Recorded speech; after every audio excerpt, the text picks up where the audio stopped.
नमस्कार दोस्तों। आज मैं आपको सुनाऊंगा बेकार बहू और अच्छी माँ, एक बहुत ही सुंदर कहानी। एक गांव में रवि नाम का लड़का अपनी माँ के साथ बहुत खुश रहता था। रवि के पिताजी की अभी कुछ ही महीनों पहले एक बड़ी बीमारी की वजह से उनकी मृत्यु हो गई थी और अब घर के सभी खर्चों के लिए रवि को ही कमाना पड़ता था। लेकिन रवि की कमाई में जितने पैसे मिलते थे वो तो घर चलाने में ही खर्च हो जाते थे। अब रवि हर समय ये सोचता रहता था कि क्यों मैं कभी भी अपने कमाए हुए पैसों में से अपनी माँ के लिए आज तक एक साड़ी भी नहीं ला पाया। तभी एक दिन रवि के एक दोस्त ने रवि से ये कहा कि रवि, क्यों तू यहाँ थोड़े से पैसों में अपनी कमर तोड़ता है? तू एक बार मेरे साथ अहमदाबाद चल, वहाँ तुझे खूब पैसे मिलेंगे। ये बात सुनकर रवि ने अपने दोस्त के साथ अहमदाबाद जाने के लिए हाँ कह दिया। अब रवि की खुशी का ठिकाना नहीं था।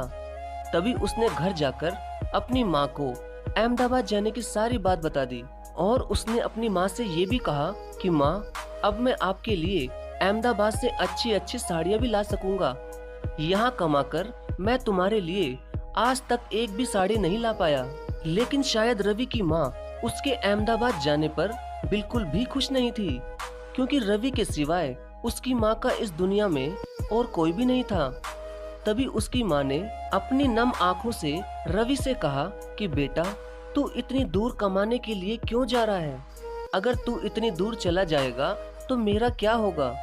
मैं तो सिर्फ तेरे लिए ही इस धरती पर जी रही हूँ, वरना तेरे पिताजी की मृत्यु के बाद मैं भी उस ईश्वर के पास कब का ही चली जाती।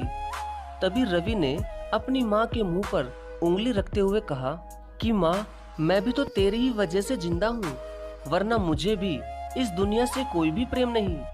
और मैं तो अहमदाबाद इसलिए जा रहा हूँ ताकि मैं तुझे दुनिया का हर सुख दे सकूं।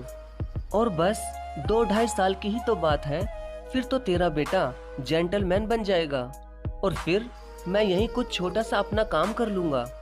तो रवि की माँ ने रवि से कहा कि ठीक है रवि, लेकिन मेरी एक शर्त है कि तू अहमदाबाद जाने से पहले शादी करेगा, ताकि तेरे दूर काम पर जाने के बाद भी मुझे अकेलापन महसूस ना हो। तो रवि ने कहा कि ठीक है माँ, लेकिन तू इतनी जल्दी मेरे लिए लड़की कहाँ पर ढूंढेगी माँ? तो रवि की माँ ने कहा कि उसकी चिंता तू मत कर, वो मैं ढूंढ लूंगी। और कुछ ही दिनों में एक दूसरे गांव में रवि के लिए एक रेखा नाम की सुंदर सी लड़की मिल ही गई। और रवि की माँ ने 1.5 महीने के अंदर ही अपने बेटे रवि की शादी रेखा से करवा दी। और फिर हफ्ते भर बाद ही रवि नौकरी करने पूरे 2 साल के लिए अपने दोस्त के साथ अहमदाबाद चला गया और जाते जाते अपनी पत्नी रेखा को अपनी माँ का ख्याल रखने के लिए कह गया। लेकिन रवि को क्या पता था कि उसकी पत्नी रेखा सिर्फ दिखने में ही सुंदर थी, अंदर से तो वो बहुत ही बेकार थी। रवि के जाते ही उसने रवि की माँ का जीना हराम कर दिया। अब हर रोज ही रेखा रवि की माँ से चूल्हे पर खाना बनवाती और घर का सारा काम भी रवि की माँ से ही करवाती थी। और तो और रवि की पत्नी अपनी सास से रोज अपने पैर भी दबवाती थी। लेकिन इसके बारे में रवि की माँ किसी से भी कुछ भी ना कहती थी, बस वो तो बेचारी चुपचाप ही घर का सारा काम खुद कर लेती थी। और अब रवि भी अपनी कमाई हर महीने अपने घर भेजता था, मगर उसकी पत्नी रेखा वो सारा पैसा खुद ही रखती थी और अपने लिए महंगे महंगे कपड़े आदि खरीदने लगी थी। और जब भी रवि अपनी माँ को चिट्ठी लिखता तो जवाब में रवि की पत्नी घर में सब ठीक है चिट्ठी में लिखकर अपने पति रवि को चिट्ठी भेज देती थी। अब ऐसा करते हुए 1 साल से ऊपर बीत गया।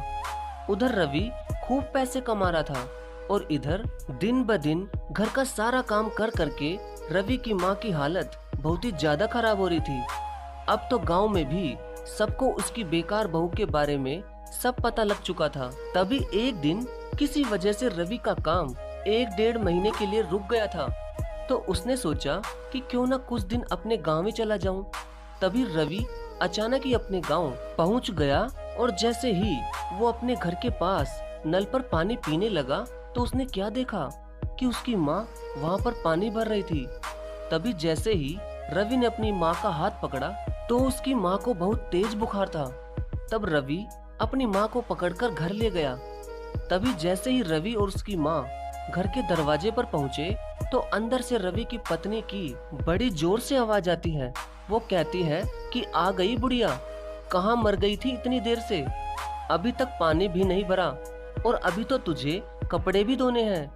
इतना सुनते ही रवि की आंखों में आंसू निकलने लगे। तभी रवि की पत्नी को बाहर से अपनी सास की आवाज नहीं आई तो वो बाहर की तरफ आई। तभी बाहर आते ही रेखा की आंखें फटी की फटी ही रह गई। उसने देखा कि उसका पति रवि और उसकी सास दोनों एक साथ ही घर के दरवाजे पर खड़े हुए थे।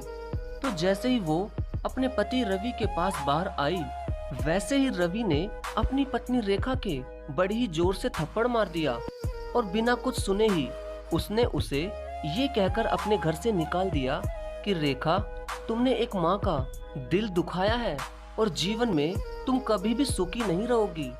अब रवि खूब रोने भी लगा और रोते हुए वो रेखा से कहने लगा कि रेखा, मेरी माँ ने तुम्हारा क्या बिगाड़ा था जो तुमने उनके साथ इतना गंदा व्यवहार किया। अगर मेरी माँ की जगह तुम्हारी माँ होती तो क्या तब भी तुम ऐसा ही करती।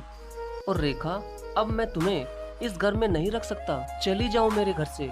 तभी रवि ने अपनी पत्नी रेखा को धक्के मारकर अपने घर से निकाल दिया, लेकिन रेखा वहां से नहीं गई। वो वहीं घर के आंगन के पास ही बैठ गई। लेकिन रवि ने घर का दरवाजा बंद कर दिया, मगर फिर भी रेखा नहीं गई थी। शायद अब उसे सब समझ आ गया था। तो जैसे रवि अपनी माँ के लिए दवाई लेने गया, वैसे ही रेखा घर के अंदर चली गई और अपनी सास के पैरों में गिर गई और उनसे खूब रोते हुए माफी मांगने लगी। और रवि की माँ ने भी उसे जल्दी ही माफ भी कर दिया, क्योंकि आखिर माँ तो माँ ही होती है ना। अब रवि दवाई लेकर घर में घुसा तो उसने देखा कि उसकी पत्नी रेखा उसकी माँ के पैर दबा रही है। अब रवि को सब समझ आ गया था, तो उसने अपनी पत्नी रेखा से कहा कि देख लिया रेखा, तुम्हारी कितनी बड़ी गलती होने के बावजूद भी तुम्हें मेरी माँ ने कितनी आसानी से माफ कर दिया, और ऐसी देवी के साथ तुम इतना बुरा व्यवहार कर रही थी। तो रवि की माँ ने कहा कि कोई बात नहीं बेटा, जो मेरे नसीब में लिखा था वो हो गया, अब जाने भी दे। बहू को अपने आप पर अब बहुत ज्यादा पछतावा हो रहा है और उसने अपनी गलती भी मान ली, और अब तू भी मान जा। इतने में ही रेखा भी अपने पति के आगे हाथ जोड़कर माफी मांगने लगी और कहने लगी कि मुझे माफ कर दो रवि, मैंने तुम्हारी माँ का बहुत अपमान किया। आज के बाद मैं ऐसा कभी भी नहीं करूँगी और तुम्हारी माँ को अपनी ही माँ की तरह समझूंगी। तब रवि ने भी उसके अंदर बहुत पछतावा देखकर उसे माफ भी कर दिया और फिर वो सभी खुशी खुशी रहने लगे। तो दोस्तों, माँ तो आखिर माँ ही होती है और वो हमें बड़ी ही जल्दी माफ भी कर देती है, लेकिन हमें भी तो एक माँ की सेवा पूरी तरह करनी चाहिए, नहीं कि रेखा की तरह उनका अपमान करना चाहिए। धन्यवाद।